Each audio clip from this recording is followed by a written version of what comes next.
Hello, Joel. Are you there? Hi, Becky.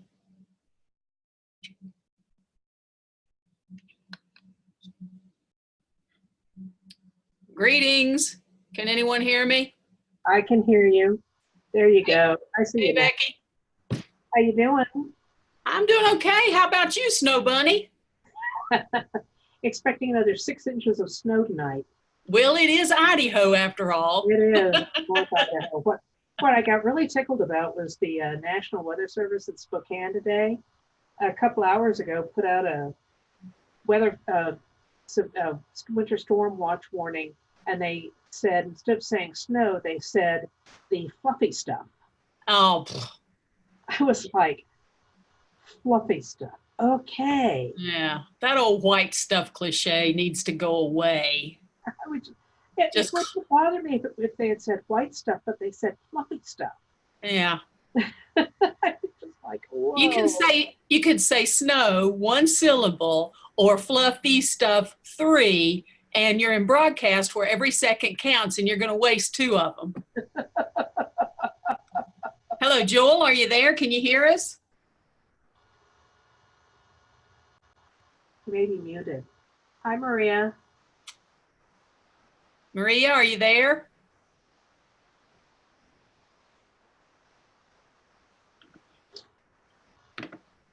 Hello?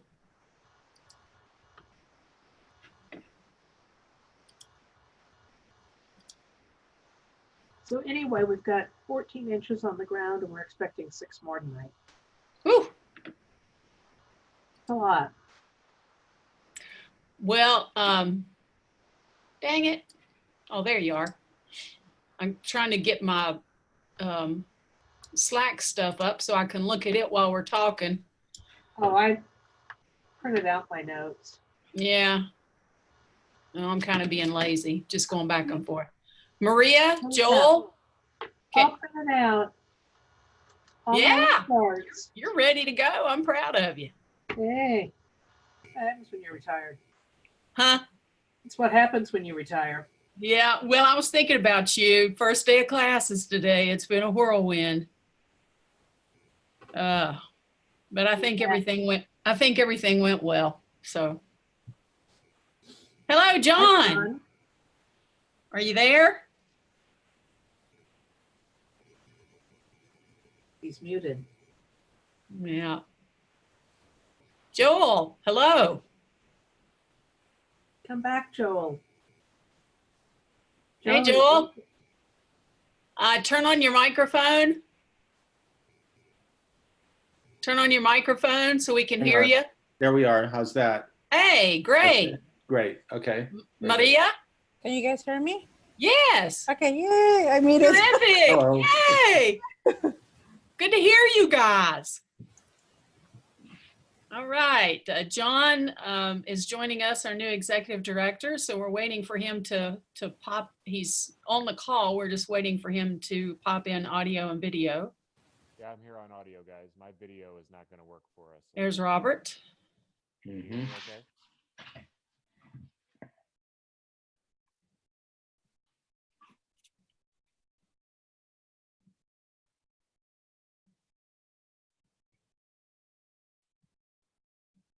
Hey guys. Feel like I should hum the Jeopardy theme or something. Da, da, da. Yeah. Hello, everyone. Hey, Robert. We can't see you. There you are. Hello. Hello. Do you prefer Rob or Robert? I don't care what you call me as long as you call me. Okay. Well, you signed some messages, Rob, and I didn't want to be presumptuous and call you Rob, so I just thought I should ask. Thanks. Yeah. So my byline is Robert K. Elder. Okay. But that's only because when I worked at the San Jose Mercury News as an intern, there was another Rob Elder, so I had to change my. Wow. What are the chances of that happening? Yeah. Well, and especially I was there like as a, I don't know, early 20s, late teens, and everybody kept saying, "Oh, your dad's told me so much about you." I'm like, no. Hi, Larry. How are you? Good. Sorry, I was having some technical difficulties, so. Okay. Can you handle the recording for us, please, sir? Yep, and according to my thing, it says we're being recorded right now. All right, terrific. I see John's picture, but we've not heard or seen his real live face yet. So Can you I guys assume hear me he's okay? trying to connect. Can you guys hear me? John, are you there? John, you're very Yep. John? Hey guys, can you hear me? There you Yes. are. Okay, I'm having some problems with the video, so I'll stay off for now, but hopefully Okay. you can hear my voice all right. All right, welcome to SPJ, and glad you're joining us tonight to find out what we're doing. Right. And as soon as you do, let us know. Ha ha ha, no kidding. Andy, you there? It's muted right now. Okay. There he is. Hey, Andy. You're muted. Yep, can you hear me? There Yep. you are. Welcome. Thanks. We still got a few more folks to get. I saw where Colin is on vacation. Rob, is he going to join us and be very diligent and join us from his vacation spot, or is he back from vacation? He's on a cruise ship. He is unavailable. Okay. Well, we I can wish him relate the to that. best, and we probably kind of wish we were there with him, but enjoying the sun and the fun. Unless it's a Disney cruise. Becky's digging out from what expects to be 1.5 feet by in the morning, so I think she may want to be on a cruise ship for a few days just to give the snowblower a rest. Snowblower has been doing yeoman's work, let me tell you. Okay, I'm sure. So let's see, 1, 2, 3, 4, 5, 6, 7. And People waiting Colin for is that. on vacation. That's 8. So we're lacking Rebecca, David, and Matt. Yeah. And in case I break out or go away for a second, I'm having some internet difficulties here, so Okay. What's the weather in Indy? too warm. Okay. I want snow. Well, Come visit Becky me, can Larry. FedEx you a few tons. I Becky, got snow for you. where are you again, Becky? I'm in North Idaho. I'm in Moscow, Idaho. Ah, We have 14 inches on the ground. We're getting 6 more tonight. I'm from Montana, so I know what that's like. I just need to get John to move us to Moscow, Idaho. Yeah, that's right. It's the center of the universe. That's actually Wallace, Idaho. It's true. I stopped there on Moan, and it has the little marker embedded in the street that says the center of the universe, Wallace, Idaho. You know, it's a perfect photo op, so I took advantage. Do we know anything about Rebecca? Or I know Matt responded earlier today. He just may be trying to wrap up some things. I've heard nothing else. Okay, as far as I know, he will be with us. We'll wait one more minute and then we'll just go ahead and start. And So- Marissa, I'm going to join from another computer because my laptop is almost going to die. Okay, that's fine. We'll wait for you, Rob. Either one. Okay, And I have given a little bit of a cliff notes to John, so he has some of an update of where we're at. okay. All right, sounds good. And while we're waiting, just remind everybody that this is being recorded and it will be posted to SPJ's website. Probably we'll put, ask Jennifer to include a tease and a link in the next episode of Press Notes so that people who did respond to the survey and are interested in following this can look in and see what's going on.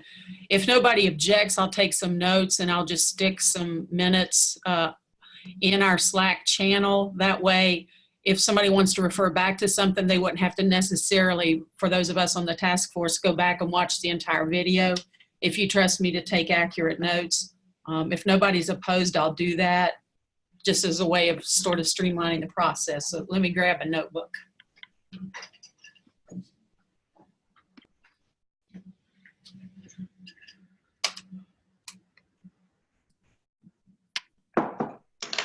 I see we have somebody trying to call in. Perhaps that's Matt. or Rebecca.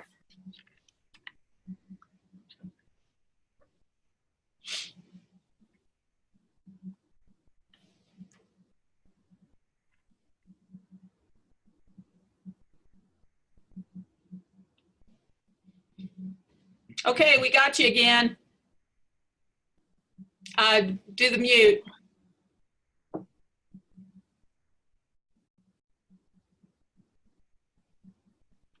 Can you unmute? We can't hear you.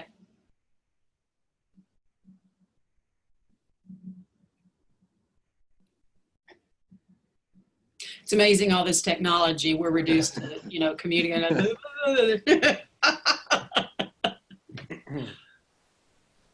The 619 is Matt. Yeah, that's what I was about to say. Okay. Well, then if he is in process, let's wait for him.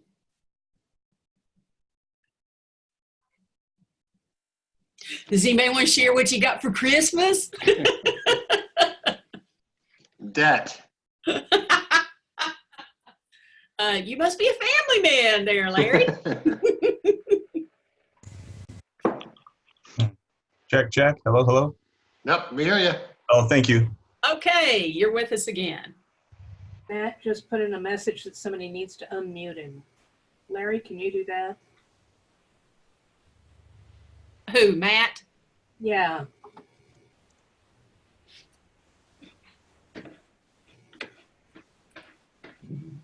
Oops. I can't do it. I don't think. Let me see.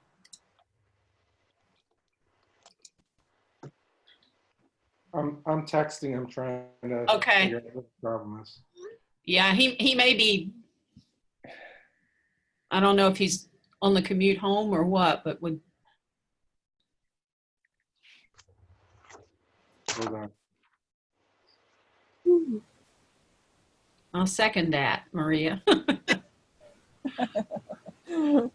gave a test. Today's first day of classes, and I gave a test. You're meaner than I am. Yeah, I'm one of those. And the student started yawning about halfway through it, and I thought, boy, I feel the same way you do. Can you guys hear me now? Hey, Yeah, Matt, you are you there? Hi, Matt. Perfect. Thanks for the Okay. tech support, Andy. You're Okay. welcome. All right. Welcome, everyone. Thank you so much for tuning in this night of the National Championship. There are watch parties all across Athens because of Joe Burrow, LSU's quarterback being a native Athenian and a Heisman winner. So there's a lot of excitement in town. I'm just going to go home and go to bed. But anyway, we'll get started since I think everyone's here except Rebecca, and I hope maybe she'll be able to join us as soon as possible. You have all the materials, and I hope you took time to review them. There's a lot there to look at and go through. I'm looking at the agenda, so we'll just jump right in. Item 1, I just wanted to give Becky an opportunity to add any other comments, if so, to the survey information that has been shared on Slack. So Becky, is there anything you want to add, or if someone wants to ask a question of her regarding that information? So the statement I want to make is that it is, and I've said this, and I know some of you are kind of going, what? When I say it's not statistically viable because we didn't get 20% response. However, that doesn't mean we throw it away. It means we look at the trends. We look at what people said. We also make sure to look at who said it. And we ended up with 2 very different groups responding to the 2 different surveys. One, the lapsed members, we got a lot of great information from a lot of people who have left, and they appear to be mostly women. That tells us one thing. We look at the member survey about partnerships and sponsorships, and we see some very definitive ideas there, and we need to look at those. The problem we're going to have from some people, and I'm just going to put it out there, is that the majority of the people who answered the member survey on partnerships and sponsorships are older men. And that's going to give us the perception of being an older organization in terms of we only have older members. That's not true. But we do take what was said and we extrapolate. you know, the reason I say it's not statistically viable is because we don't have enough people answering that gives us 100% certainty that yes, this would be the same thing if it were repeated later on. But we do look at those trends, and we use this information. I think we've got some great information to run with. We just can't say, okay, we're 100% certain or 99% certain that this is going, you know, these answers would still come back to us if we repeated this survey 6 months from now. That's all I mean by not statistically viable. So for those of you who are upset about that phrase, sorry, I'm an academic researcher. I use terms like that.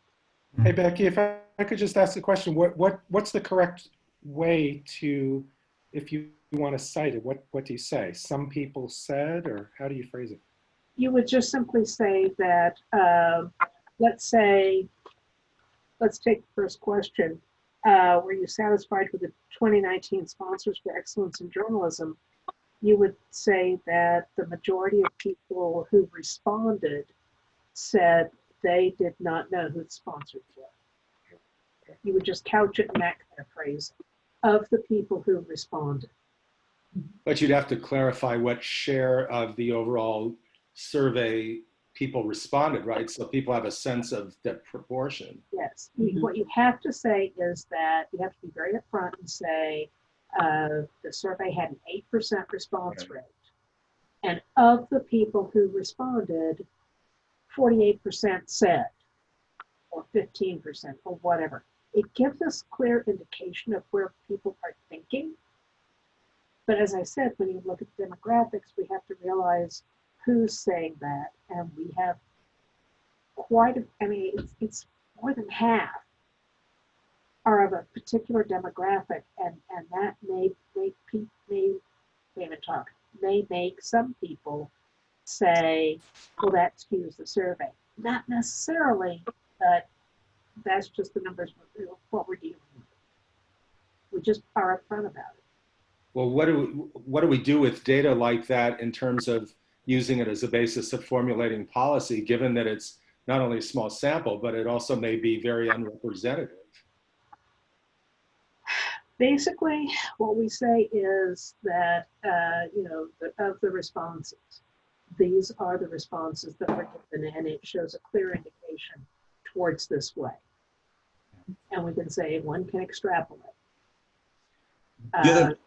Could we be wrong? Yes. Yeah, Yes. Go ahead, Robert. The other thing I want to point out, and I said this on email, is this is one set of data,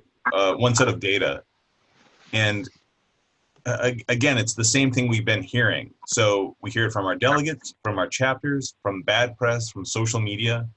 So this is a broken, unethical sponsorship policy, and it needs to change. I don't know how many other data points we need to tell us that. So I would like to move forward and start recrafting that policy.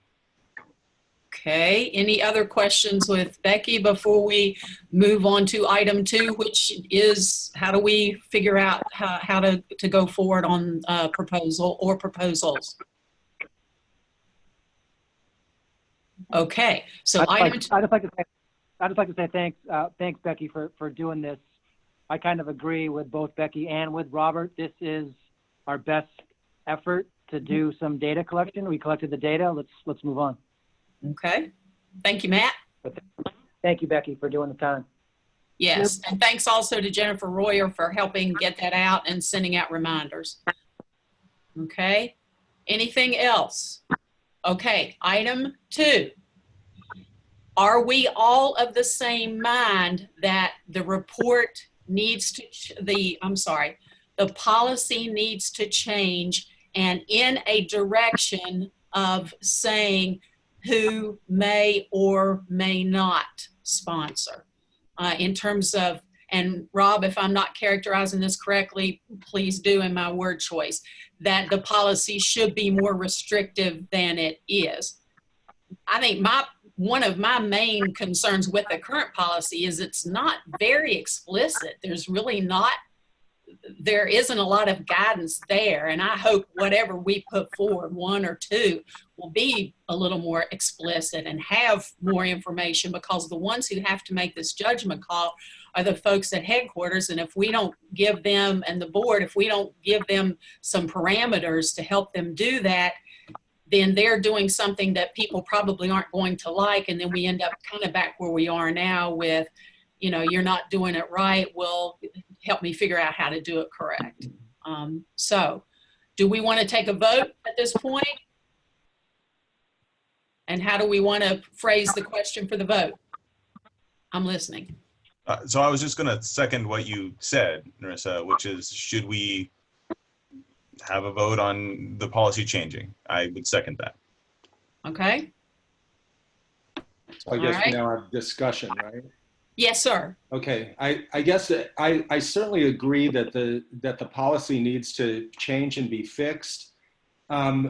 Frankly, and I want to apologize to everybody that I was kind of missing in action for November and December. I was on, I think I let you guys know, I was on a cruise of my own and out of internet contact. So I apologize for shooting in relatively late, and I appreciate and admire all the work everybody did while I wasn't participating. So I just want to offer a few thoughts now. I certainly agree with Robert and Matt and the others that the policy needs to change, and that we've had big problems with national trying to sort of implement or improvise something. I'm not sure exactly I understand where all the members of this task force stand in terms of which direction it should change. I've discussed it at the chapter level and I have some thoughts, but I don't know exactly how the consensus falls out, if we do have a consensus, about what exactly should change. I looked at Robert's proposal, and there's some of it I agree with and some of it I don't agree with. Some of it I think is not explicit enough. I read all the survey questions and, you know, the responses, and a lot of those are all over the map. There seems to be broad consensus on some of it. And I mean, frankly, I've got some problems with where the consensus of those respondents is. So, you know, I don't know if that means we can have a majority report that's going to take into account everybody's views and concerns, or if we're going to need a minority report, or what the policy splits are on this task force. I'm not sure where you guys stand. So I maybe we could take a vote. Yeah. Maybe we could take a vote on changing the policy, but I don't know what direction yet. Okay, Rob. I'm just interested in what Joel thinks. I think, yeah, my basic thoughts were, and this is partly me and partly the sense of my chapter, because we discussed this extensively.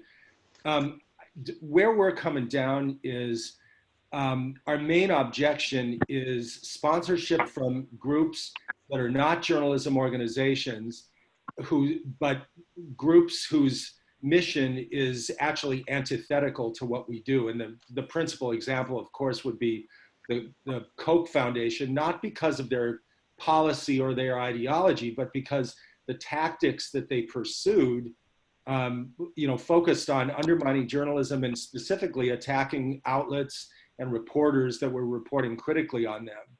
So it's not that they're conservative or they're libertarian or they're not in the media business, that their activities for a long period of time were actually destructive and aimed at harming journalism and harming journalists in particular. We also felt that it's problematic to start limiting or curtailing sponsorship of media organizations that we disapprove of, ideologically or in terms of practical conduct. And I say that specifically, of course, about Fox and Sinclair. I recognize that there seemed to be an overwhelming consensus of those who replied that they objected to Fox. They objected to Fox's logos on the swag. They objected to Fox, you know, in any way being involved in any prominent way, because they represent journalism values that we don't approve of.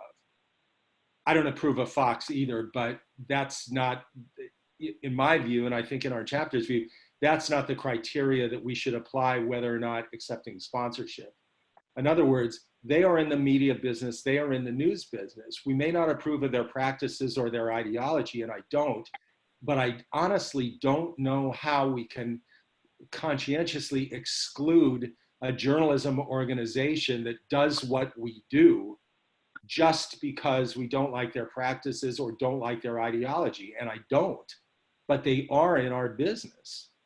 And same with Sinclair to a slightly different degree. And that I think is problematic. I don't have a problem excluding something like Coke or other companies that, you know, have a policy or philosophy that's antithetical to journalism, but I honestly don't know how we shut out media and news organizations that we don't like. That's the big problem, Robert. Yeah. Yeah, so I think that all of that is very well reasoned. And as far as the Koch Institute, I think you're 100% correct. As far as Fox or Sinclair, I know there was a lot of anti-sentiment. I think we need to listen to the membership, but you know, it is not just Fox News. These are a lot of affiliates. These are people doing everyday, you know, shoe leather reporting. So it's not one big ideology. Right. You know, same thing with Sinclair. Right. I think people make a, you know, distinction when it's, you know, the propaganda of the opinion of Fox News. But I think maybe on this one point about, you know, non-journalism entities purchasing a platform that is SPJ and purchasing access to our members, that's something I think pretty cleanly we should not allow. So that's I think that's where I stand. What criteria would you use to exclude those other non-journalistic entities? Would So you say no non-media sponsors, or are you saying that there are certain disqualifying factors or conduct or corporate philosophy that should exclude them? well, so I actually proposed something in the email and on Slack, and it's just crafted from actually our own past policy, along with O&A. Yeah, I'm looking at it now. Let me see which bullet point was that? It's the whole thing. So, oh, okay. All right. So I think that is a responsible, and again, because the bones of it come from us and come from O&A, and it's O&A's active policy, it is at once sort of responsible, and it holds organizers to an ethical standard. And I think it would answer many of the criticisms that SPJ has faced over the past few years. Reading this over, some of it I found somewhat fuzzy and imprecise. Did anybody else have that issue when they were looking at Roberts? I just think some of these are not clear. The thing about violating laws, obviously that's clear, but inappropriate or undesirable publicity, I'm just not sure what that. I think what that does is it gives SPJ or O&A just an out. Like if there's a nonprofit that they think will just bring them problems, then they can just say, okay, we for this reason we don't want to. So it gives the entity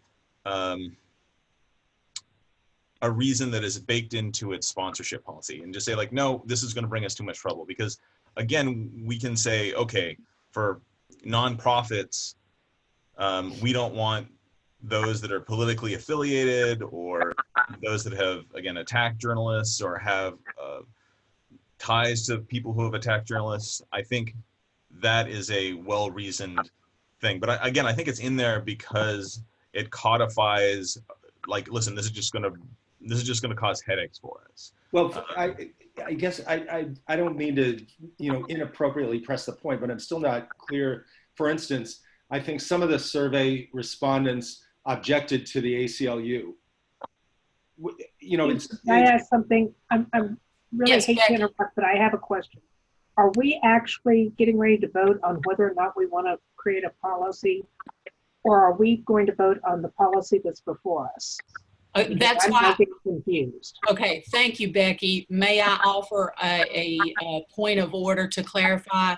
At this point, I think the motion on the floor is a vote to change the policy. Now, do we want to withdraw that motion and, and say, well, we all agree the policy needs to be changed, and now let's have a motion that's more pointed about what those changes are going to include? Do we want to put forward what Rob and Colin have proposed and put in the Slack channel?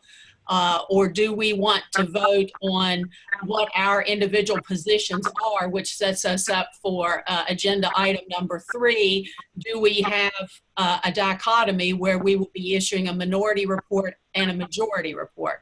So let's have some feedback from you all about how you want to proceed. I was just happy to have a discussion. Okay. I mean, I'm not trying to quash discussion. I was trying to make sure everybody understands what we're going to be voting on when we get to that point. And do we want to, streamline the process? Yeah, can I offer a suggestion?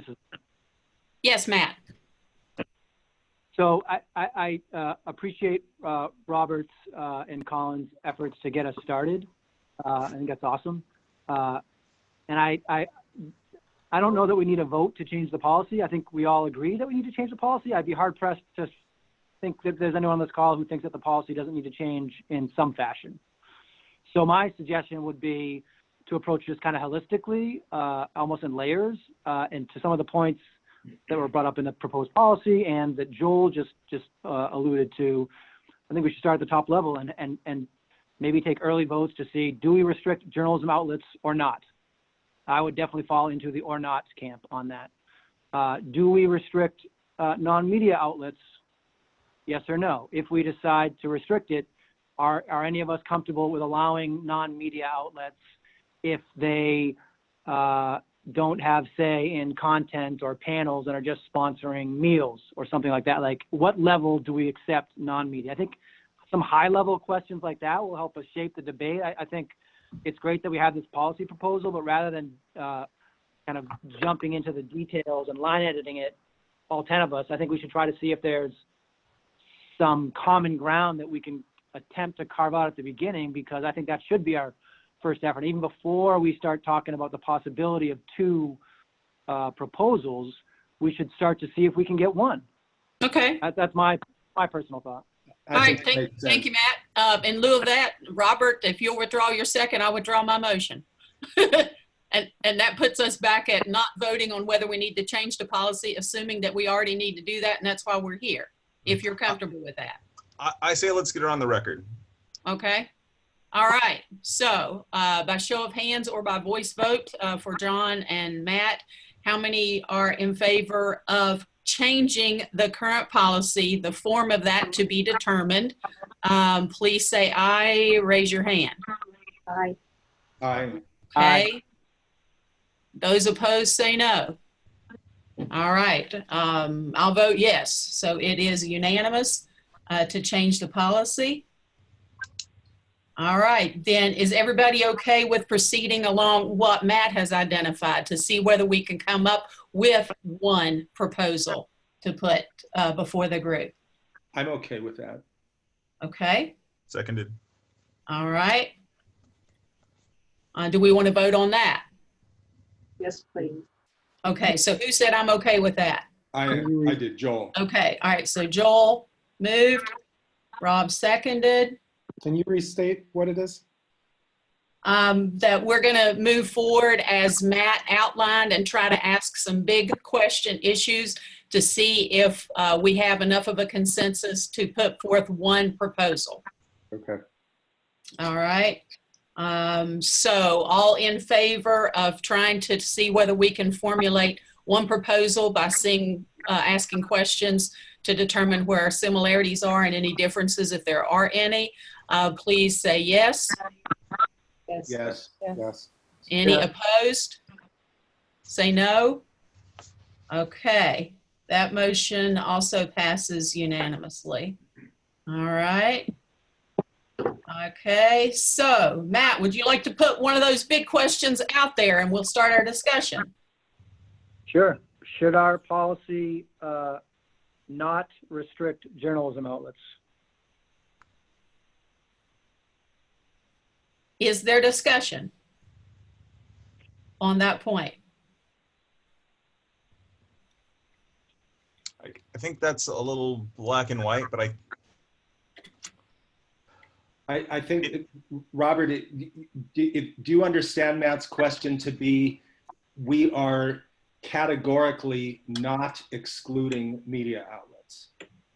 Is that? Yeah, I think yes, but I also, again, because we're in Illinois here, we have all sorts of media outlets that call themselves media outlets. We had Project 6 here. We had, so like, I think we need to be a little more careful with that, because we have all sorts of dubiously funded organizations that come up that call themselves media outlets that no one in SPJ would want. Okay, do you have some criteria that you would suggest that would allow us to, that would sort of keep the faith with the idea of not systematically excluding media outlets just based on ideology, but would nevertheless have some kind of criteria to weed out the ones that I guess you're thinking of as what, advocacy or smuggled in partisanship or something? I'm not sure exactly what. Yeah, no, I think I would just go back to the policy that I put forward in front of everybody, and that's more about behavior than it is anything else. So as you pointed out, no anti-journalism behavior. Any funder or affiliated entity that actively promotes or supports acts against journalism, journalists, or freedom of expression. Any funder or associated entity who actively and intentionally engage in disinformation or propaganda campaigns against journalism or journalists. I think we can apply that without having Matt's wider policy, because again, then we're going to get into, well, what's a journalism organization? I think if we just do it by behavior, then it's much easier and it's non-political. Okay, would you mind offering some examples of what you consider disinformation or propaganda against journalists that would be disqualifying from one of these entities? Oh yeah, I mean, so Project 6 here in what is that? For those of us, it closed down because it was revealed to be a sort of right-wing funded news organization that was just targeting aldermen. It was, in name only in an organization, and when it was revealed who their funders were, they just shut down. The Koch Foundation, the Charles Koch Institute, actually, famously was reported on by the Washington Post for just out and out attacking journalists and taking out ads on Google and Facebook. Right. Jane Mayer in the New York. Yeah. So that behavior we should not tolerate at all. So I agree with that. So again, rather than making it a broad thing, we should just bring it down to behavior. Can I jump in again for a second? I appreciate everything Robert said. My point is, I'm looking at our policy as a statue that we're carving, and right now we have a big chunk of marble, of granite, and I just think this is my artful way to get at the Fox question. I do not think Fox should be excluded from sponsoring our convention. Fox has, as Joel just pointed out, affiliates all over this country that do good journalism, and they shouldn't be penalized because one or two yahoos say some stupid shit. That's a technical term on some platform. Yeah, it wasn't me that pointed it out, but I do agree with that sentiment. Yeah. Same way that you sing the Washington Post or the New York Times because Brett Stevens or columnist X says something that you think is crazy. So I think, and I don't know that we need a formal vote on this. My point is, I think we need to start with big waves, what we think should happen. And if our thought is we should let journalists and journalism outfits sponsor our conferences, then we start there. And once we get into the weeds of our proposal down, after that kind of, that prospect is agreed to, then we can carve out some language to what Robert is saying that, like, look, if you come at journalists in a negative way, that's going to reflect poorly, and we're not going to accept your sponsorship opportunities. You know, but I just think if we can all agree on a principle, I'm not talking about some website that got shut down in Chicago. I'm talking about nationally funded news outlets that half the country thinks is full of shit, like CNN and Fox. And I don't think we should be telling CNN or Fox to pound sand if they want to sponsor a banquet or put their name on a bag. We can deal with that criticism, but I think the bottom line is they're journalism outlets. I agree, Matt, I agree completely with you on the specifics and on the general, but I'm not sure the way Robert sort of intentionally phrased his thing, I'm not sure that necessarily presents a conflict. Yeah. With what Wait a we're minute, wait. No, and I'm not saying that it does at all, to be perfectly clear. I'm saying, I just think rather than line editing Robert's thing, I think we should take a step back and decide what our guiding principles are. And if our guiding principles for this document are journalism organizations are a good thing to accept, then yes, we should do that.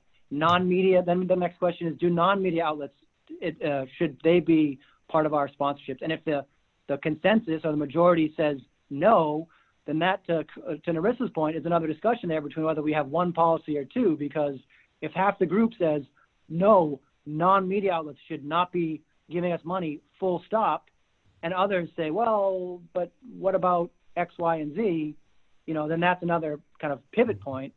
But I just think if we can generally agree, again, not to get in the weeds about website X or outlet Y, but that journalism is something we should accept as sponsorships, then I think we can just go in and to use my block of granite proposal, then we can start winnowing that away until we get to a thing that we maybe can all agree on. So I'm not saying there's a conflict. Okay, Rob and then Becky. I think Becky had her hand up first. Okay, Becky and then Rob. Okay, thanks. The way I'm seeing it, okay, here's the academic way. It looks like Matt is saying, let's have an overarching thought here and then bring in the specifics. I mean, that's the way I'm hearing what's going on. I don't think we're saying either or. I think we're talking about broad stroke and then get down to specific. Matt, please correct me if I'm wrong. That's exactly right. Thank you. Rob. Yeah, and what I am suggesting is actually that maybe Matt's approach is too broad, that in fact, we can do both. We can have media and non-media. It doesn't have to be either or, but it can be based on behavior and alignment with our core values. I think that is the guiding principle, not media or non-media. But if we say, excuse me again. Yes, Becky. Say, should policy not be restricted to journalism outlets, that gives us that option. Yeah, I don't think anybody was disputing that. I just think Matt's question is too narrow. It slices the wood too finely. Well, I don't think so. I think it gives us a very broad flank. Yes, Andy.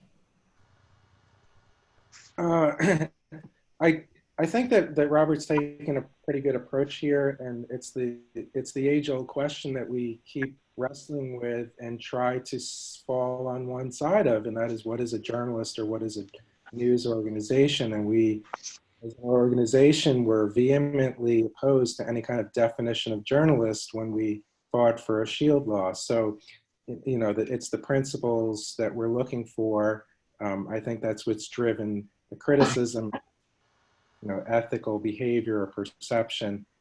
So I think that Robert does get at that pretty well with what he's proposed. My question, though, is if we're trying to say yes to journalism organizations or no, how do we actually state that? Because if we were to just say simply we will accept sponsorships from news organizations, I mean, that gets into a real murky case a lot of times that Robert talked about. You know, who calls themselves as journalists? Is that what dictates it? But maybe we can just put some type of principle that, you know, when considering sponsorships, one of the things we consider is, does an organization support journalism and make journalism a mission of what it does? And, you know, so that gets toward the type of thing that we want to do without putting a definition into it. And I would second that. Okay. Maria, anything you want to add here? No, I'm good. Okay. All right, so does someone want to articulate in words that I can take down in my notes as to what we are saying we agree upon? Rob? Again, just to echo the sponsorship proposal that ONA has and that comes from us, it should be based on behavior and values. Media or non-media, I think we can accept both. And I think that's a good place to start. Okay, so we all, do we want to take a vote on whether we all agree on media and non-media sponsorship in broad strokes? Do we want to voice vote, fine. or do we just proceed on down the hierarchy that Matt has kind of outlined? Go ahead. I'm comfortable with saying that. I think Robert and Andy articulated my concern.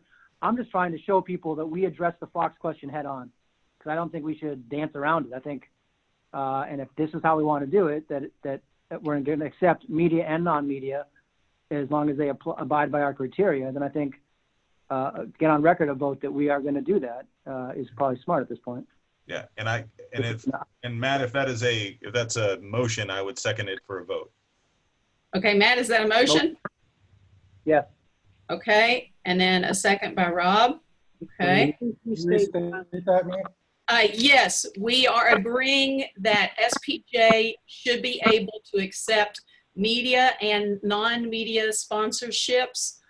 The nuts and bolts of who gets a yes and no will be determined by criteria to be developed. So we are agreeing that media and non-media sponsorships are okay. Now let me play devil's advocate. Are we going to also include partnerships such as what SPJ has and is doing with Google and Facebook? And also, do we extend this to the regional level? Because I think we need to be consistent. The concern about us selling away our ethics, I think we need to be consistent in all areas, and anytime SPJ is being invoked and is part of an event, I would propose that what applies to one applies to all, adopting Kant's categorical imperative for those of you who study the 5 ethical principles or have studied the 5 ethical principles. What's right for one is right for all in all circumstances. That's what Kant says. I guess my initial reaction would be the partnership question is separate from the sponsorship, and we need to address that separately, not bundle it into this. Okay. And I don't know where everybody else is on that, but I think that's a slightly more complicated one that needs to be dealt with as a standalone item. And secondly, I think the regional conferences. Yeah, the regional conference. I think I would like to see us. I mean, my gut tells me we should be promulgating something that should be an example, like kind of like model legislation that we strongly encourage regional conventions or regional conferences to follow and encourage chapters to adopt. But I would be concerned about trying to enact something that's binding on regionals that doesn't give them flexibility. I think the important thing is national has to sort of plant the flag and say, this is what we stand for and what we encourage. But I'm not totally hard and fast on this, but I think it would get awkward if it looked like we were dictating very specific micromanaging in terms of how regional conventions are conducted. Okay, so then the motion just deals only with SPJ's national conference. Rob? So I think Joel is 100% correct on all of those. I think, again, we should sort of set an example. I think the language is in there to counteract what we've seen before, which is we have a policy, but then we have leadership that says, oh, no, that doesn't apply to our partnerships when we do EIJ. Like, that's just for when we have conventions, not when we have partnerships. And that has got to stop. That's insane.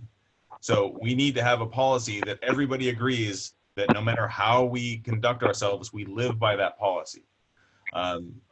So I would want to vote on that, please. Okay, so you would want to include partnerships in terms of Facebook, Google. We're not dealing with partnerships like NAJA and NAHJ and RTDNA, we're talking about partnerships with other organizations for training. And would you want that applied to the regional conference level also, Rob? I think you went farther than I meant. Okay, please correct me. Yeah, no, I am just echoing what Joel says, and that is National should set an example that we hope others will follow, because I think trying to police it will be tough, but we should be the gold standard. Okay. Again, it should be behavior based. We should share the same values. And I think I'm losing my train of thought here, and it's only 8:47. You were talking about applying the standards to partnerships that we were talking about sponsorships, I think. Yeah, and again, I think that language is in there to hold SPJ accountable, because before, under previous leadership, we said, oh, hey, we have a sponsorship policy.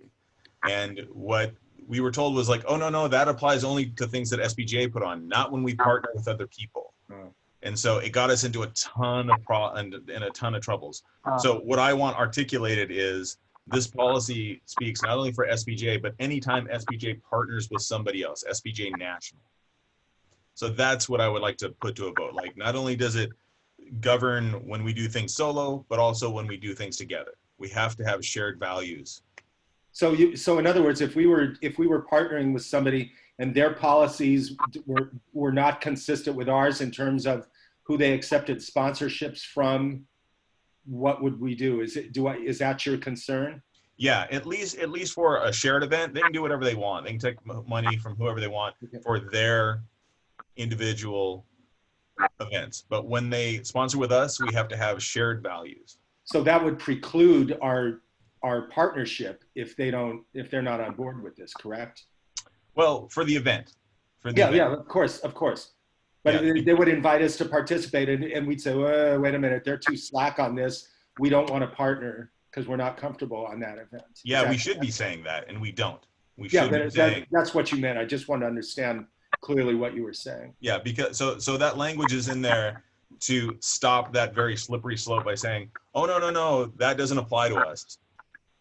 Okay. And just to, again, a point of order to make sure we're all clear on what we're talking about. When we say partnerships, we're not talking about other journalism organizations. We're talking about Google, Facebook, etc. Right? Is that your understanding, Rob? No, we're talking about other organizations, period, whether it's Google, any other journalism organizations. Again, if they don't share our values, we don't share the state. Okay, so we are going to ask this to be applied for partnerships and sponsorships in all, not just at national convention. Yes, Matt, that's what I'm proposing. Is that okay with you as the person who made the motion? No, my understanding, based on what Joel and Robert just said, and correct me if I'm wrong, is that this applies to convention. It would not affect our Facebook contract or our Google contract, right? Yeah, I'm not proposing that. Oh, okay. Right. I'm sorry, I misheard. I want to be clear because it sounds like Narissa was saying something different. And I just want to reiterate kind of, and maybe this will clarify for everyone, and I think it agrees with what Joel and what Robert said, which is this applies to national, not regional, although it's there as a guidepost for regional and locals if they want to use it. Right. But it also applies for convention, and importantly, and I agree with this when Robert says this, it applies if EIJ was done just by SPJ, if we are the only ones putting on an event, and it applies if we partner with ONA. And ONA needs to realize that if they're going to partner with us, this is our policy, and it needs to be the policy for our partners too. Is that correct? Yeah, so again, if that's a motion, I would second it, and I would love to move and with that understanding. Yeah. Okay, so we're not talking about like training with Facebook and Google. We're only talking about events, specific events, not training partnerships. I just want to make sure that that we know exactly what we're going to bite off, and what we bite off, that we chew it thoroughly.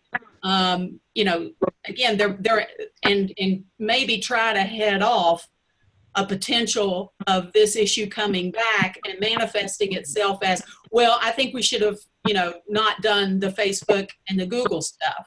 Again, I'm being devil's advocate here. Well, just to be clear, I agree with Matt, and I think Matt agrees with Robert and me on this, but in what we said and our understanding it. But now I'm curious, when you say, when we're talking about it not applying to like training partnerships and so on, is it conceivable that SPJ at any level would enter into a training partnership arrangement with somebody who doesn't share our views that would be at odds with the rest of the policy?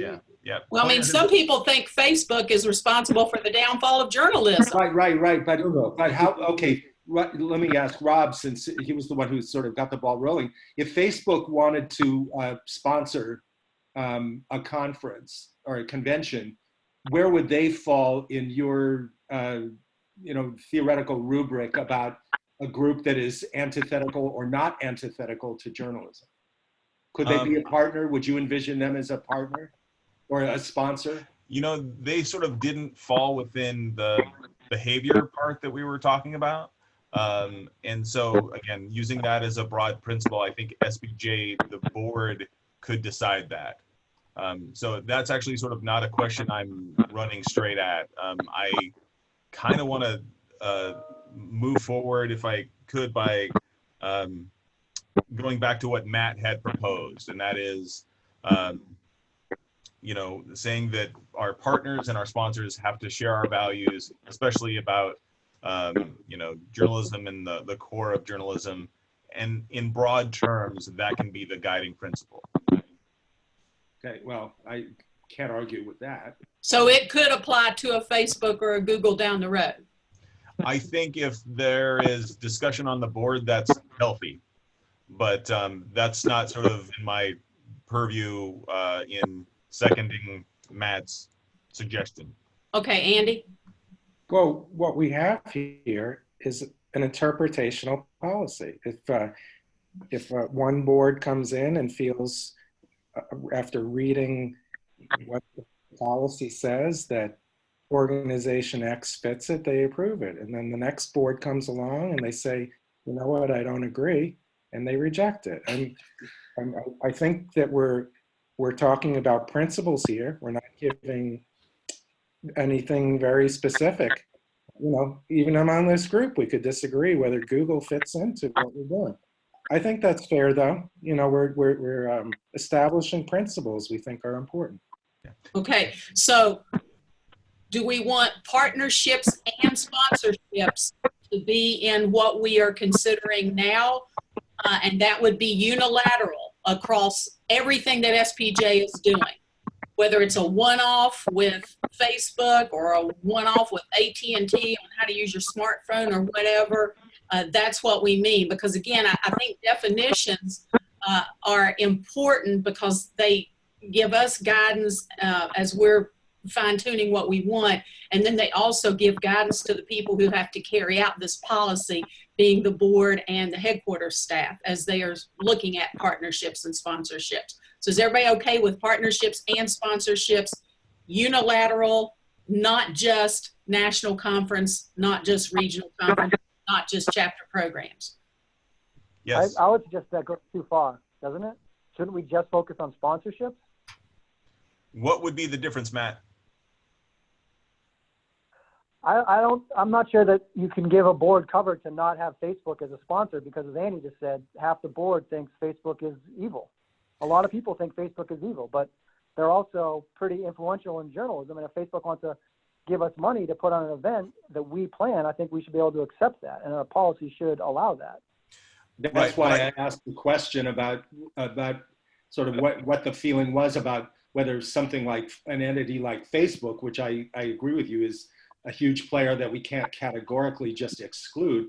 That's why I was wondering, where, is there a feeling that Facebook is sort of fundamentally an enemy of journalism, and would it likely to be on the wrong side of that line, or are they within the category of media organizations that we were implicitly supporting, in theory, being potential participants in the first question.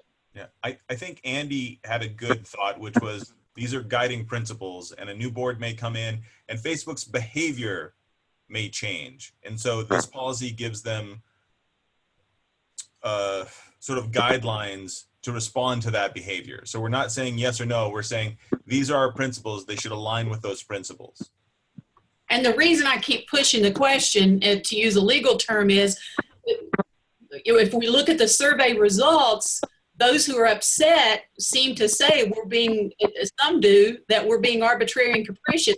Oh, well, we'll take that for conference, but we don't want that on a bag. Well, it's okay to put that on a bag, but they can't sponsor a refreshment break. Okay, well, it's okay to do that for this, but it's not okay to do that.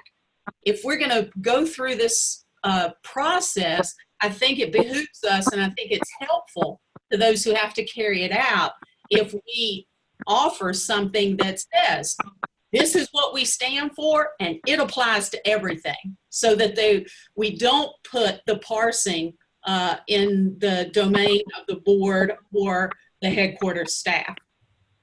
Because if we leave all the parsing up to them and we say, well, we can do this for this event, but not for that, and then we turn around and criticize them because they didn't follow the policy, that's not really fair. Okay, Andy? And then Rob? Yeah, what I just would like to bring up is, I'm thinking this through as Robert talks about how these principles should apply to everything, and it's when we, even when we sit down to have our partners do, we want to put a line that we're comfortable with. And, Matt can talk a little bit about this too, but I remember under Alex when we had the debate over sponsorship with RTDNA, and came up with a policy that we were comfortable with. We shared it with RTDNA, and no, I'm sorry, I have this backwards. There was a group from both organizations that came together and proposed a policy that would apply to both organizations. When it came to the SPJ board, we debated it. We ended up taking out 2 of those principles. We weren't comfortable with them. When we went back to RTDNA and said, you know what, here's the change we made, we were given an ultimatum. Nope, the policy that the 2 representatives drafted has to be it, and that's it. And so then it came back to the board, well, here's their ultimatum.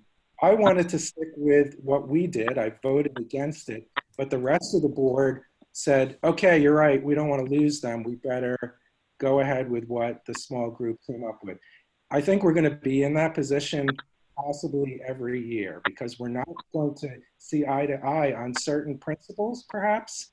And then it comes down to, well, do we hold to them and let them walk away or not? And I'm not arguing one way or the other. I'm just saying we need to envision this, that we might be setting a firmer, stronger policy that causes us to have no partners anymore for EIJ. I think that's a good point, Andy. And I think that's what was kind of behind my initial reaction, that we should deal with partnerships separate from sponsorships. And I think that's what Matt was talking about. Not, and I can anticipate Rob's concern here, and Rob, tell me if I'm wrong, but not so we can then violate the policy, but because a partnership relationship is different than simply taking money to underwrite a program or a panel or an event. Right. And I just, it's not that I want something inconsistent. I think it's, quantifiably different, and I'm not sure we can bundle them all and have a policy that encompasses both things in one single item. So Okay. I think we can, if the policy is that has principles. And again, we're not, I am not saying hard and fast lines. I'm saying principles, shared values, behavior. And I think that gives us enough room to see what happens. Again, we're talking about behavior of news organizations, behavior of non-media sponsors. I think we accomplish all of that. I think, Narissa, maybe in the interest of speed, maybe we can take a vote on bundling partnerships and sponsorships or not. And maybe that will move us ahead, because I think we need to bundle them. But Okay. The motion on the floor is, again, I'm trying to keep this as clear as possible, is that we would have media and non-media sponsorships accepted, so long as they are abiding by criteria to be established. And I push the issue of, do we want to include partnerships in that, not just conference/convention sponsorships, okay? But I think the motion on the floor was just the conference sponsorships. So now do we want to table that and then deal with what Robert raised in terms of, do we want to yoke partnerships and sponsorships and then go back and vote on this? You all tell me how you want to proceed, because it's your task force too. As the maker of the motion, and if Rob agrees as a second, I would suggest this is one of my guiding principles, that if we take this vote, then we can take a step further and discuss the partnerships and sponsorships. Because I see that more as Joel explained than as Robert explained, but I think it's a healthy discussion to have. But I do think if you guys want to proceed on my motion, we can take that and at least move a step closer towards an end game. Yeah. All right then. We'll try to keep the motions in order as they're being put forth. So the motion from Matt and second from Rob is that SPJ agree to accept media and non-media sponsorships depending on criteria to be established. And this would apply to the convention/conference, and that it would include language to encourage regional and chapter programs to abide by, but not a requirement. However, for the national conference convention, this would be a requirement on them. Did I state the motion correctly, Matt and Rob? Yes. Yes. Okay, so those who vote yes, please signify by saying yes. Yes. Okay. Yes. Those who vote no, please signify by saying no. Is there a no in there? Okay, I will vote yes. So unanimous on this principle to include. All right, now do we want to have further discussion on the partnership issue, or do we not want to make that part of our role? So I just want to take maybe a board temperature. I would love, unless people wanted to talk about it more, I feel strongly that they need to be one thing. Yoked. Immanuel Kant. Okay. So, but I don't know where everybody else falls. So maybe just take a vote on that unless we want to discuss it. Okay. Well, I think the Robert's rules is a motion and a second, and then discussion, and then a vote. A motion without a second, we do not move forward on that, I believe, if I'm correct on that. Rob, is that a motion? That sponsorships and partnerships be yoked? Okay. Is there a second? I second it. Okay. Thank you, Maria. Now we'll open it up to additional discussion. I have a question. Would this possibly discourage groups such as NAJA and NAHJ, AHAA, some of the others from wanting to join with us? I actually was thinking Go ahead. Go ahead, Maria. The opposite, because I mean that would be a good opportunity to try to do partnership with the other groups. So I don't know, just like I don't think that other groups have less ethics than us, or maybe their standards are even higher than us. So I mean that's a good opportunity to see other people and try to do a partnership with other people. I don't think that would discourage them. I don't know. I mean that's my point of view. When, in terms of the survey results on the question about partnerships, especially with other journalism organizations, generally people seem to be in favor of that and think that it made the conference better when we did have collaboration with one or more other journalism organizations, especially as it relates to the conference. Okay, Andy? I'm thinking this through a little bit, and the problem that we ran into when SPJ and RTDNA did not agree, not necessarily. Hey, Andy, we're getting some feedback. I don't know if you can adjust volume. Was it me? I'm not sure. Hey, Matt. Good to see you.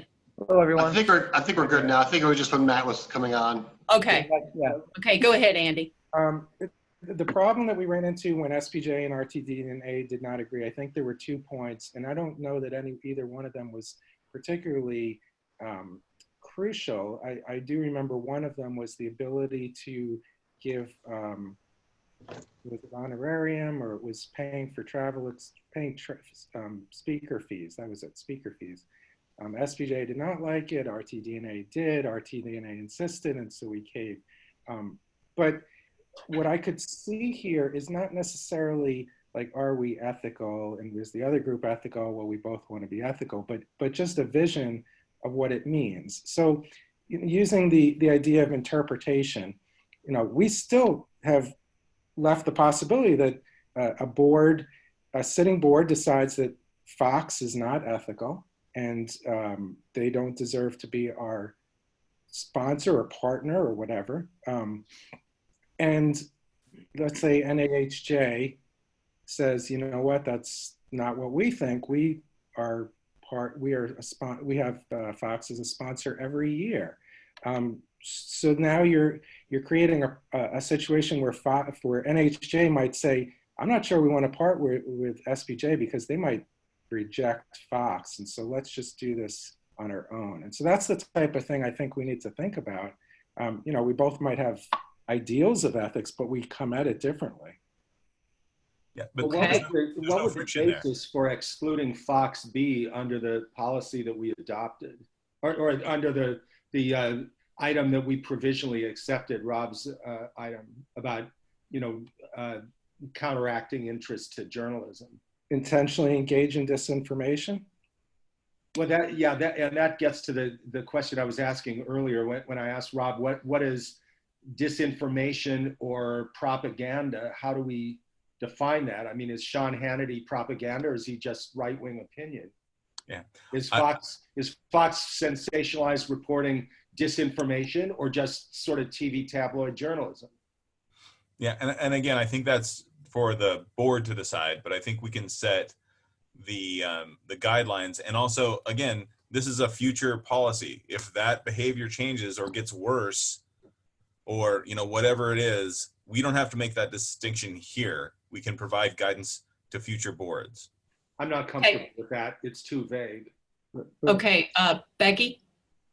Again, I want to bring back to the question of, will this discourage partnerships with some of our other journalism groups? I mean, right now, this year, I have to decide, am I going to the EIJ conference, or am I going to NAJA, because they're at the exact same time? One's in DC, one's in Phoenix.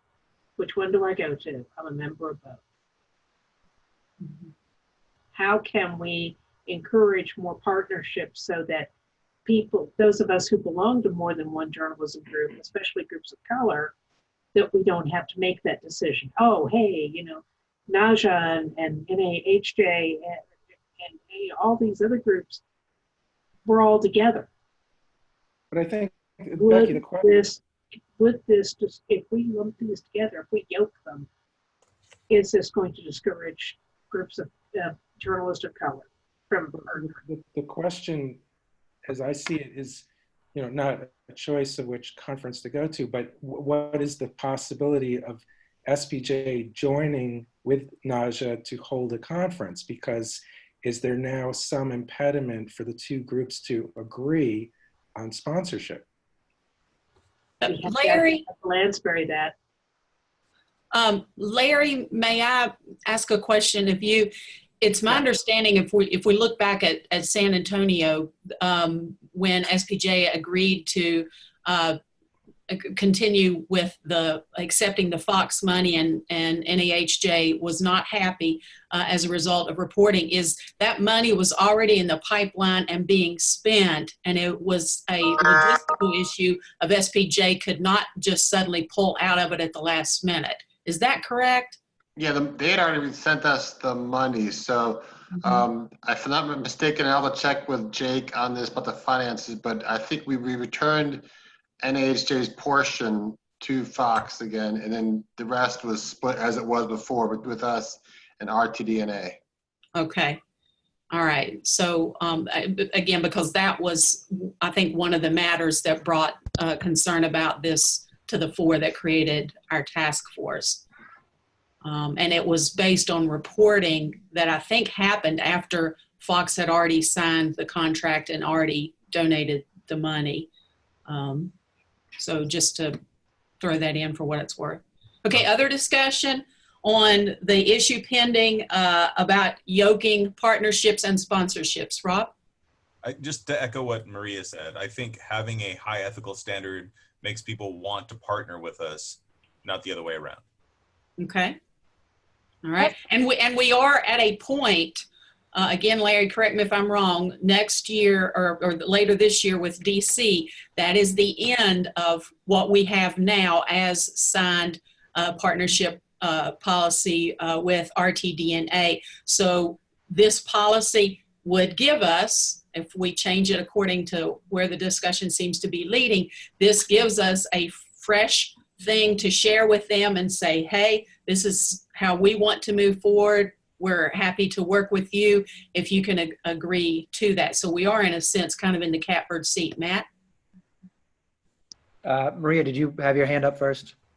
Well, I don't know. I had my hand first, and I mean, my hand up, but I saw that you had your hands too. So I don't know which one was first or not. Oh, Maria. Well, I have just a question. Is like, I've been a member just since 2013, and I went to Anaheim when we had NAJ with also the National Association of Hispanic Journalists. It was the 3 organizations.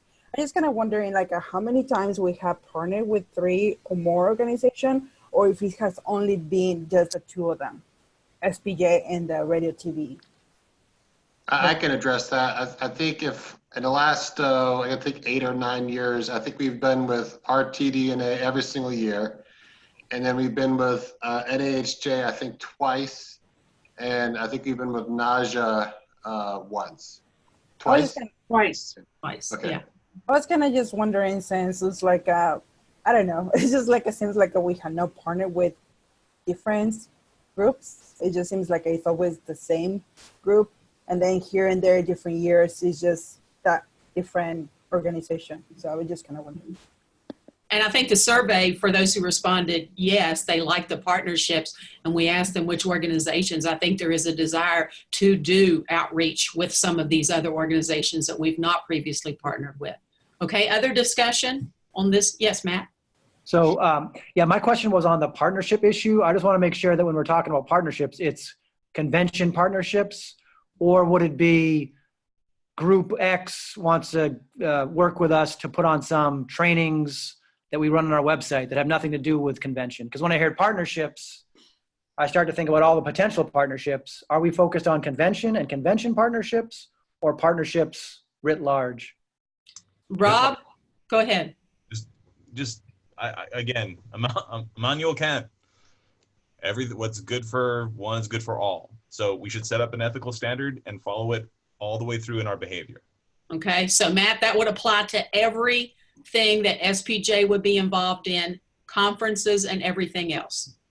And that was the motion from Rob and the second from Maria. So that is what we're discussing. Yes, sir. And I would like to hear, go ahead. No, I was going to say, it doesn't seem like a huge ask. Like, again, to echo Maria, like that would hopefully make people want to partner with us because we have such a bright ethical line. So I am not seeing where this causes problems. I think it just, again, it makes us the industry standard. So I am not seeing where this puts up barriers. I think it just makes partnering with us easier and clearer, and people can have comfort in that. Okay, let me give Matt a chance. Let me give Matt a chance to follow up, and then we'll go to Andy. Matt? One is, I'm not sure what our charge was and if that matters to the group, if your charge was convention or money. I think those are 2 separate issues. I think that's for the board, this task force, to discuss. And I agree with you that the framing of this proposal is how we have to sell it. And I think that setting a high standard and framing it as a chance for others to like invite them into our ethical universe is a smart way to do it. And I think that's the way we should do it. I would be curious to ask John, if John wants to answer. I see that he's on the call. If we extend this beyond convention to, here's a hypothetical. Pointer. Everyone agrees that they're a great journalism outfit, but they partnered with Coke. So wait a second, guilt by association. So can we not have training webinars funded by Pointer on our website now because of this policy? So I guess my question is to John, what would the logistics, how would the logistics be affected in terms of what SPJ wants to do outside of convention for possibilities that we may not even have contemplated yet? Would that make it more difficult? Would it not be a factor at all in terms of allowing us to pursue possibilities? Yeah, it potentially could make it more difficult. I think any partnership staff would come upon or think would be a good partnership for the organization would still need to go to the board for approval. And at that point, you know, questions could be asked or things could be investigated.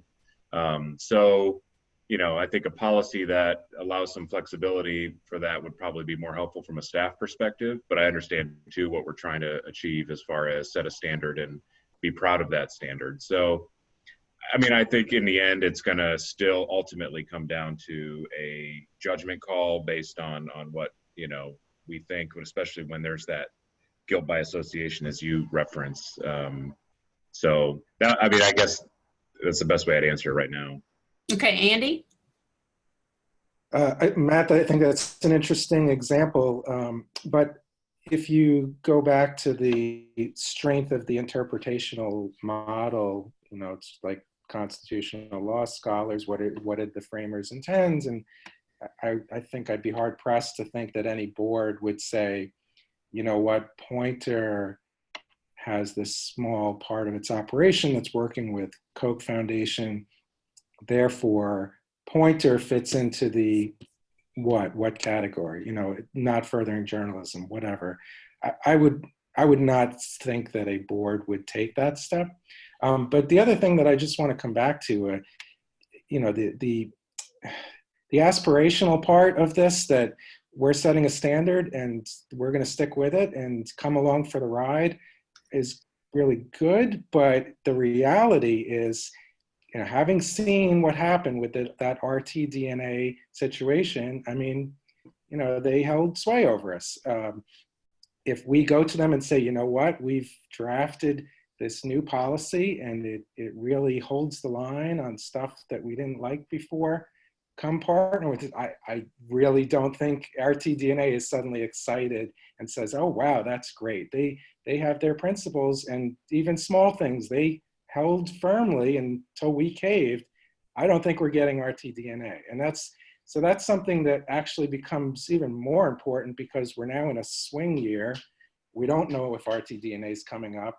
This could, or coming back with us, this could easily be the thing that says no. So that's okay. So, I mean, if they don't share our values, then we don't need to partner with them, regardless of who they are. However, the scenarios that you gave us, Andy, I'm not sure what the disagreement was. I don't think there was a large overarching like behavior issue. And I think that's for, you know, the boards to sort of work out amongst themselves. I think we have a larger policy that, again, gives people guidance now and in the future, but it sounds like the details of what you were working out, I'm not sure where that falls here. There's nothing that says in this policy that you can't pay for honorariums. So it may not apply. Well, I guess my point is more that with the two organizations getting together to figure out how are we going to hold a conference, it's a negotiation. And with the, you know, one of the things that I was pissed about is told that we never had a sponsorship policy because we had a partner. I mean, I thought that was a very disingenuous argument, but you could still make that argument again, that, you know, we have our policy and RTDNA shows up and says, well, we have our policy and it's a little different. We need to negotiate, which will mean like now we have to step back from what we're saying or we lose them. That's all I'm saying. I'm not saying that, you know, our ethics vary. It's just that they may have a a hard, fast policy that they're going to stick to. And if we don't like it, then they walk away. Yeah, but I don't think you've identified, I'm sorry, Narissa. I don't think you've identified anything that is contrary to what we're laying out. I think the minutia between boards and partners is different than a behavior-based shared value policy. So I don't see any conflict that two boards can't work out. So our policy still could match what they think they need to do because the principles align. Joel, did you have a hand up? Yeah, I had going back to something I said earlier, I'm not uncomfortable with the idea of losing another journalism organization as a partner if we really fundamentally differ on the policy. And I don't think we should feel bad about not caving and sticking to our guns and seeing them walk away if it really is a matter of principle. But I had a slightly different concern with something Robert said earlier, and that was there's a certain element of imprecision here that I worry about, where we're going to find ourselves, if I'm correct, we're going to find ourselves exactly where we were before, where the national board has some sort of vague policy things, but they've got a lot of discretion, and I understand why the national staff and board would want the discretion and not want their hands tied.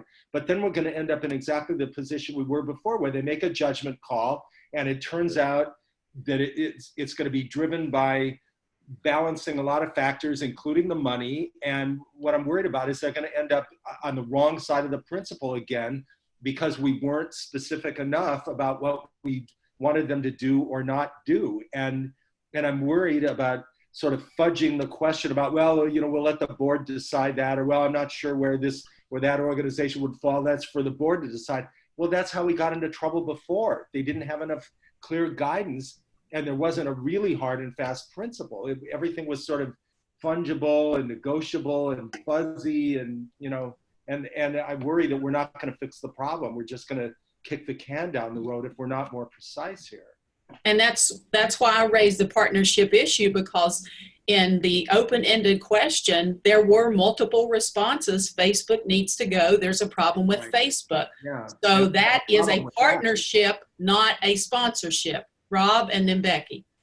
Yeah, I was just going to encourage a vote so we can just take the temperature here. I'm really, I really think we should set one standard and stick to it. In terms of, somebody was talking about Pointer and guilt by association, I don't think that applies. Like I said, I think we should just set up guardrails and let boards and future behavior guide the policy. I think why we've been in trouble before, as Joel talked about, is last time we had this sponsorship task force, the membership asked this task force to tighten up the policy, and instead it opened it up. It made it worse. So I think what we can do is guide the board and guide SPJ to have a better policy than we have now, to have guiding principles. I think if we say yes or no to individual organizations, then it's just tough. I think it's going to seem exclusionary. I think what we do is we give, again, just good, bright lines. We want to partner with people who share our values, and we want to spread excellence in journalism. And I don't think that's hard. So I would just, unless people want to talk about it more, I just want to call for a vote and just say we should bundle all of this together. It's one policy and we should all live by it. That way we don't have to ask, oh wait, is it a sponsorship? Is it a program? Is it this? Then that gets into the weeds. It should just be, here are our values, and we want to partner with people who share our values, and that should be it. Okay, I want to give Becky a chance, since she did have her hand up at the same time as Rob. I am calling the question, and I want to note that at halftime, it's 28-17 LSU. Okay, thank you. All right, so the motion is to yoke sponsorships and partnerships. So we are going to incorporate both as we move forward. So for those who say yes, maybe we better have a hand up so I can see it better. So those who vote to yoke both, please hold up your hand. And to be clear, partnerships is anyone who gives us who gives us money? Yeah, for anything. Okay. Anything that is done in cooperation with SPJ in any capacity, whether that occurs at conference, convention, et cetera, et cetera. And that could include the back end work that we're doing, that we're hired to do for other organizations? Can you explain what you mean by back end work? We do ACES work for them, their membership. We run their conference. We've been doing stuff for NHJ, although I think that's gone away. Larry, what else are we doing? Larry, not there, but we. Sorry, I'm just unmuting myself. As far as partnerships? Well, what work are we doing by hire for other organizations? Go ahead, Larry. Yeah, go ahead, John. I would say we have JAWS under contract. We provide some bookkeeping services for them. Same with ASNE. Those are the ones at the top of my head right now. Okay. So that's a paid service that's bookkeeping, but not presenting any type of training, educational opportunities. So do we want that to say sponsorships and partnerships with regard to any training opportunities, or do we want that to include everything, including the organizations for whom we are paid a service because our staff can handle bookkeeping and record keeping? That goes beyond what we've been asked to look at. Okay.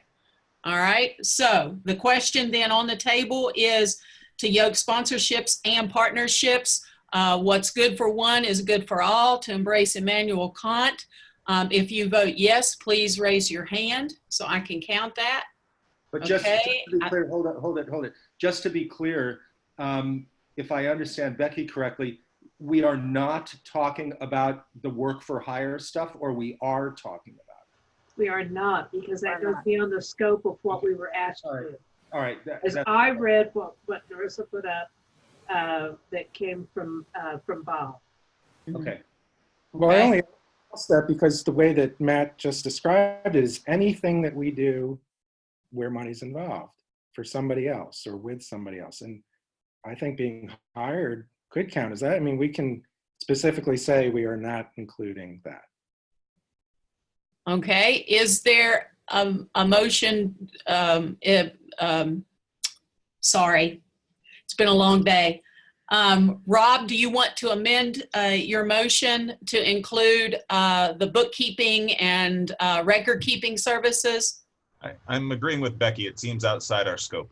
Okay, so then we will say excluding the hired services provided to other organizations. Is it okay if I amend the motion? Will you agree to a friendly amendment stating that to clarify that we're not talking about that? Please and thank you. Okay, and then Maria, do you accept that since you seconded, do you accept that as a friendly amendment? Sure. Okay. All right. John and Larry, are there other examples that we might want to consider that we might be affecting unnecessarily? That kind of goes to my earlier question of whether we're slowing down the work of the operation, the organization. None come to mind that I can think of. John? I can't think of anything. I mean, I guess one other, if a foundation were to provide a grant to the organization, are they considered a partner? Or, and is that, because they would often, we put their name on whatever it was they were helping to sponsor. And so would they have to fall into that too? You'd be talking about some type of a training or educational aspect with the foundation? Not necessarily with our foundation, but any foundations. To say the Knight Foundation were to give us $1,000 to do something as an organization, and we're going to be doing more grant seeking like that, and so it's something that we'd have to keep in mind. Are they partners or? I think what you're talking about is being described as training or education or professional development. We're talking about when somebody hires SPJ to do their bookkeeping. Right, but Narissa, the thing is that the way that Matt just threw it out there is are we considering a partnership to be anything where we have a relationship based on money? And John's point is that a grant in that way could be a partnership. Yeah. And so same principle. We should not be seeking grants from organizations that do not share our values. Okay. So grants are included then in this idea. Okay. So do I need to read the question one more time? Yes. Okay. All right. There is a motion on the floor to yoke sponsorships and partnerships. What applies in one instance of SPJ applies in all, excluding the hired services that we perform for other organizations. Okay, that is the motion on the floor. Those in favor, please raise your hand. Yes. Okay, so I see Maria, please keep them up. Rob, Joel, and I'm going to vote yes. Okay, those who vote no, please hold up your hand.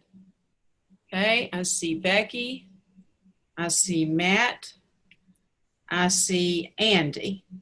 Has everyone had an opportunity to vote? Just reminding everyone that Larry is ex officio as a representative of headquarters staff, okay? So he is not voting. All right, so the motion passes by a vote of 4-3. All right, next overarching principle. Where do we go from here?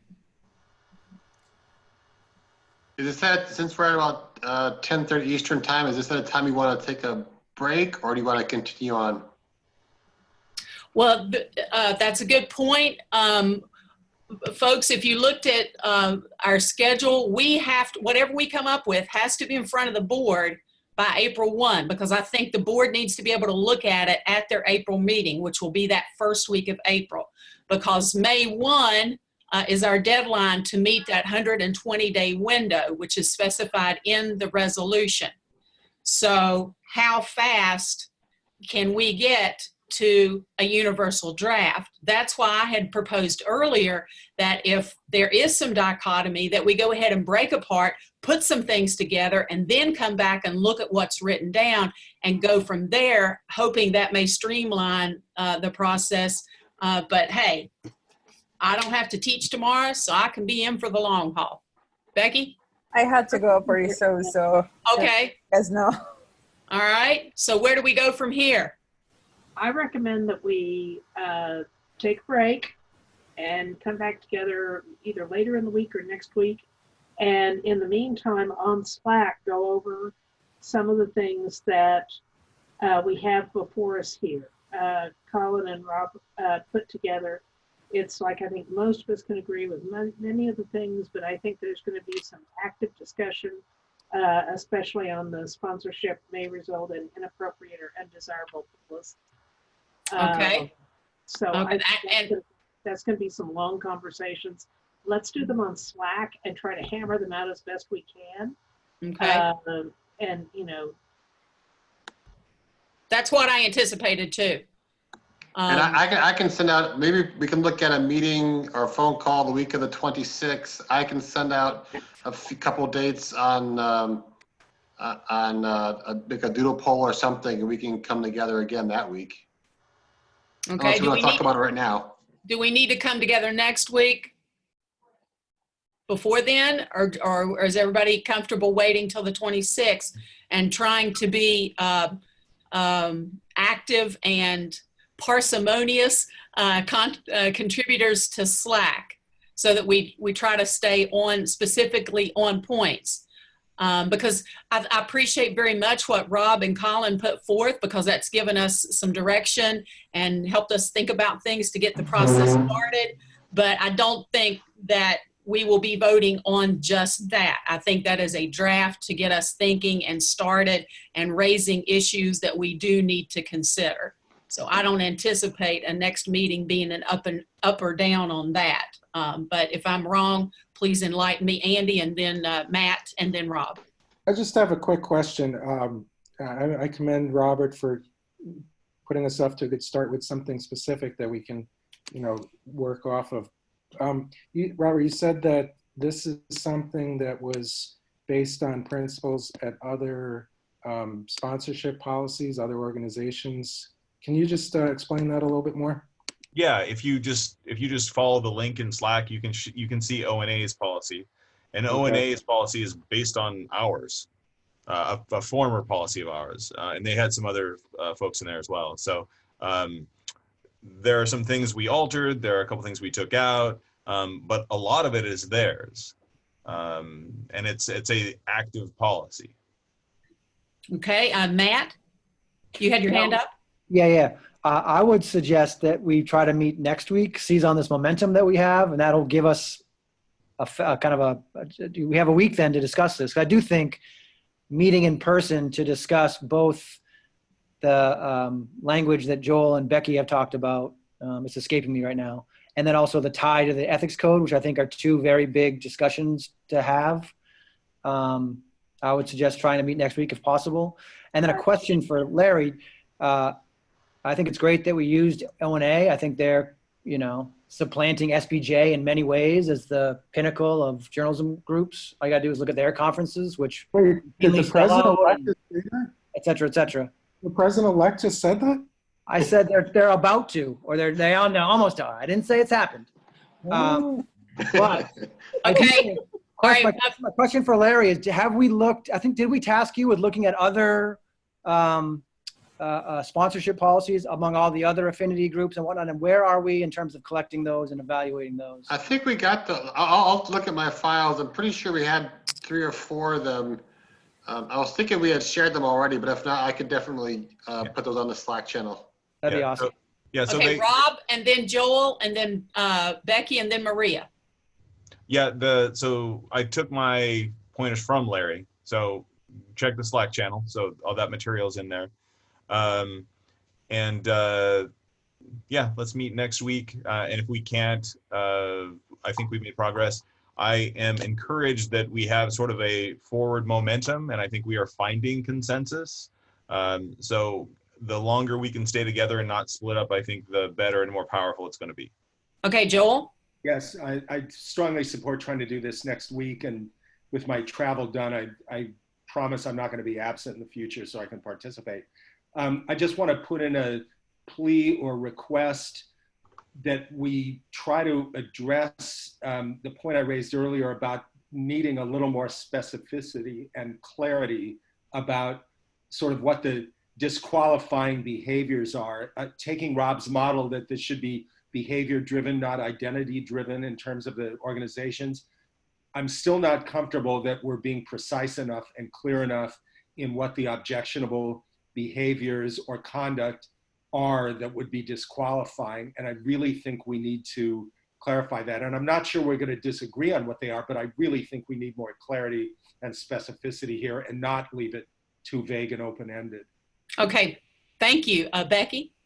Again, I echo, let's meet again next week. And the thing I'm going to plead with us, and it's hard for me because anybody who knows me knows sarcasm is my middle name, if not occasionally my first. Please, folks, let's be civil in our discussion and understand we are all doing this out of a sense of passion. Okay, Maria?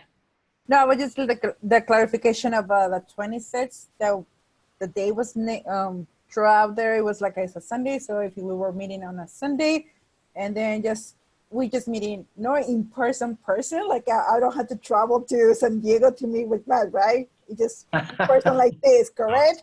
No, San Diego's beautiful though. Come on, San Yes, Diego. ma'am. Yes, it is ma'am. Chicago. Yeah, the technology brings us in person to person. Okay, a day and I'm assuming the 9 p.m. time is still workable for most folks. Next Monday work? What day? Does this time next Monday work for everyone? Monday? It's a holiday. That's Is the anyone Martin off? Luther King Sorry. holiday. Yeah, But, good point. um, Tuesday? Tuesday. Tuesday would be a little better. I have some family visiting from out of town. Tuesday would be better for me if others could. could we make it 9:30 because I have an event that I have students attending from 7 to 9 on Tuesday. We could even Would make Wednesday it be any better? It's easier. What was that? What time? Wednesday at 9. You could try that rather than have you rush from one event to the other and meet at a later hour. Okay, so that would be January 22nd at 9 p.m. That would be Wednesday. Yeah, I'm fine. And then I'd also like to ask that if we meet again, which we probably will the following week, Yes. folks, I have a contract. I get to fly to New Jersey.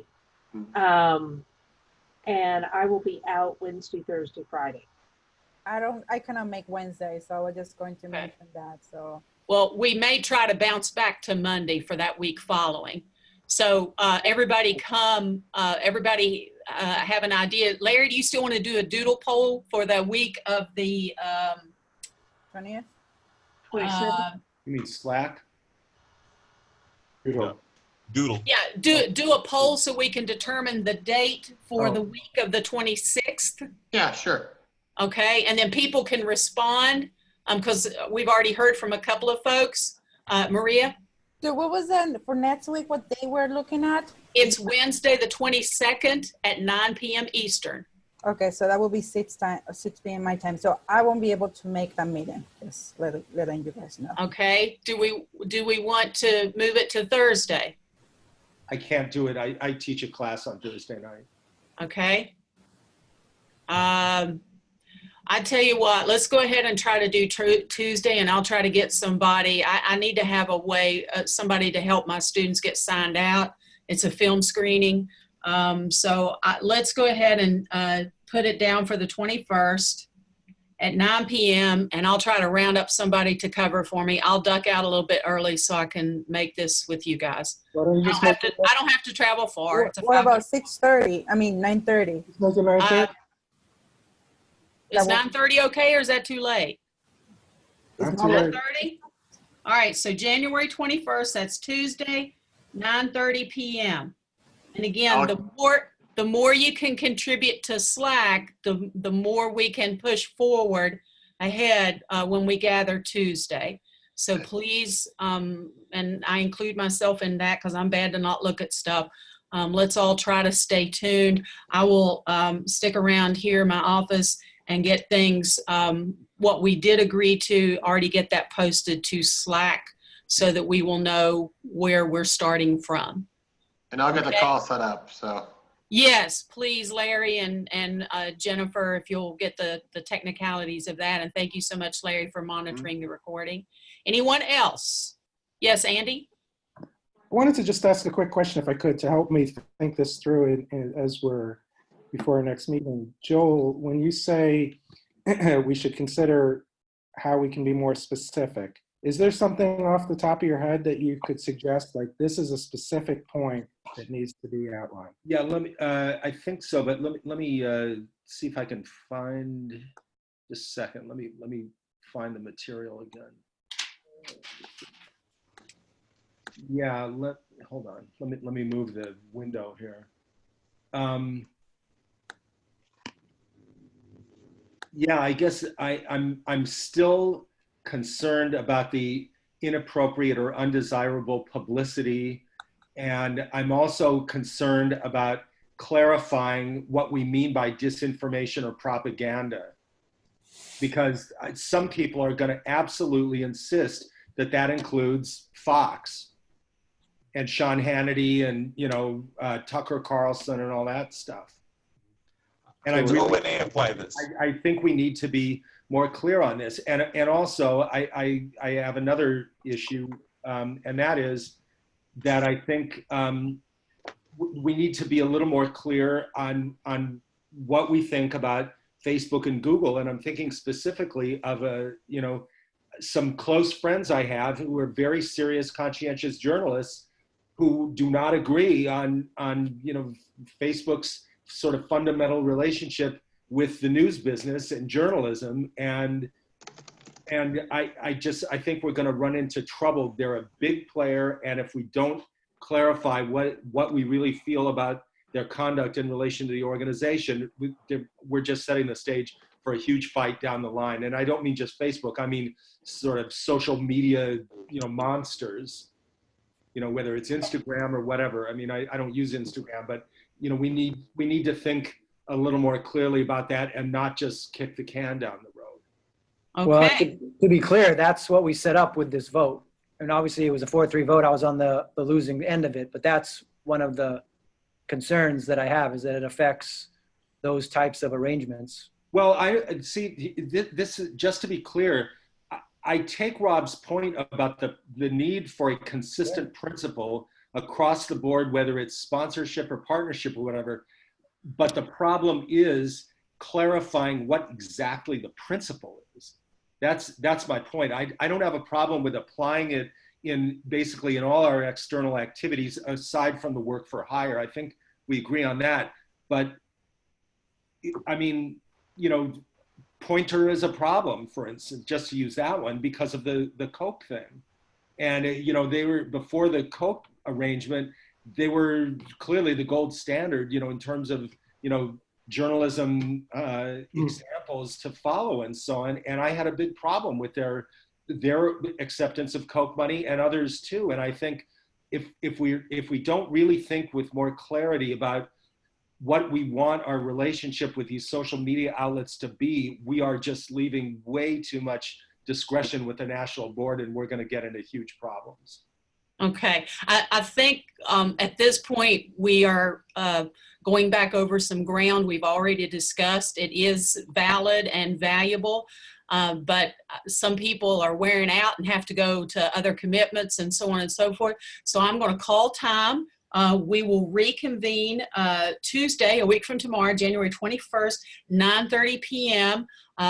Larry and Jennifer will set that up, and then I'll share the details for that. Or Larry, if you just want to post it straight to Slack, that will be fine so we can all see it, the call-in information on that. Joel, please start articulating some of these concerns that you have, because the articulation, I agree with you, is going to be where we do have to define what we're talking about. Yeah. So my intention was not to try to debate it tonight, but just to ask everyone to include it in the discussion in the forthcoming week. Certainly. And I hope that people will put questions in there, and then also articulate as best they can the positions and the definitions that they want to propose. Okay. At this point, unless there's anything else, thank you everyone for another hard night of work. And we will get this added to SPJ's website. And again, I hope a teaser out there. And if everyone is okay with that, I will say, if you have things you want to contribute, you can please email me or Larry, if you're comfortable with that. And then we can incorporate any contributions we get into the comments in the Slack channel. So let's keep these comments in the Slack channel, because again, I'm trying to save the reports part of that for our data and an official draft policy once we get to one where we're going to have a vote on. That way we're not trying to search through all of the comments and discussion part.